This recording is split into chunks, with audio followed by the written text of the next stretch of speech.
ಭೈರತಿ ರಣಗಲ್ ನಾವು ಮಫ್ತಿಲಿ ಎಷ್ಟು ಚೆನ್ನಾಗಿ ಎಂಜಾಯ್ ಮಾಡಿದ್ವಿ ಆ ಪಾತ್ರದ ಇತಿಹಾಸನ ತುಂಬ ಚೆನ್ನಾಗಿ ನರ್ತನವ್ರು ಕಟ್ಟಿದ್ದಾರೆ. ಅವ್ರಿಗೆ ಒಂದು ಥ್ಯಾಂಕ್ಸ್ ಹೇಳ್ತೀನಿ.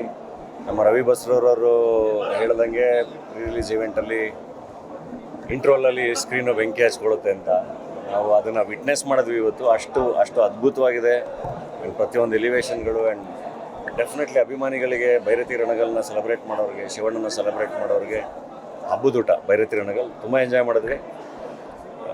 ಐ ಥಿಂಕ್ ಅಭಿಮಾನಿಗಳ ಸೆಲೆಬ್ರೇಷನ್ ಅಂತೂ ಎಲ್ಲರೂ ವಿಟ್ನೆಸ್ ಮಾಡಿದ್ದೀರಾ, ಸಖತ್ತಾಗಿದೆ. ಕೈ ಕಟ್ಕೊಂಡು ನೋಡ್ತಾ ಇದ್ರಿ, ಕನ್ಸಿಸ್ಟೆನ್ಸಿ ಇತ್ತು, ಸೇಮ್ ಸೀನ್ ಹಂಗಿತ್ತು. ಅಲ್ಲ, ಇಡೀ ಥಿಯೇಟ್ರ್ ಎದ್ದು ನಿಂತ್ಕೊಂಡಿತ್ತು ಇಂಟರ್ವಲಲ್ಲಿ. ಬಟ್ ಅಭಿಮಾನಿಗಳು ಬಂದು ರಿಕ್ವೆಸ್ಟ್ ಏನಂದರೆ ದಯವಿಟ್ಟು ಶೂಟ್ ಮಾಡಿ ಸ್ಟೋರಿಲಿ ಇದರಲ್ಲಿ ಅಲ್ಲಿ ಇಲ್ಲಿ ಫೇಸ್ಬುಕ್ಕಲ್ಲಿ ಹಾಕಬೇಡಿ. ಯಾಕೆಂದರೆ ಥಿಯೇಟ್ರಲ್ಲಿ ಎಲ್ಲರೂ ನಿಮ್ಗಳ ಥರನೇ ಬೇರೆಯವರು ಅದೊಂದು ಅಡ್ರಿನಲಿನ್ ರಶ್ನ ವಿಟ್ನೆಸ್ ಮಾಡಬೇಕಲ್ಲ, ಅದನ್ನೆಲ್ಲ ನೀವೇ ಸ್ಟೋರಿಗಳಲ್ಲಿ ಹಾಕ್ಬಿಟ್ರೆ ಚೆನ್ನಾಗಿರಲ್ಲ. ಎಲ್ಲರೂ ಮೊಬೈಲ್ ತೆಗೆದು ಶೂಟ್ ಮಾಡಿಬಿಡ್ತಾರೆ, ಅದನ್ನು ಮಾಡಬೇಡಿ ಅಷ್ಟೇ. ಎಂಜಾಯ್ ಮಾಡಿ ಥಿಯೇಟ್ರ್.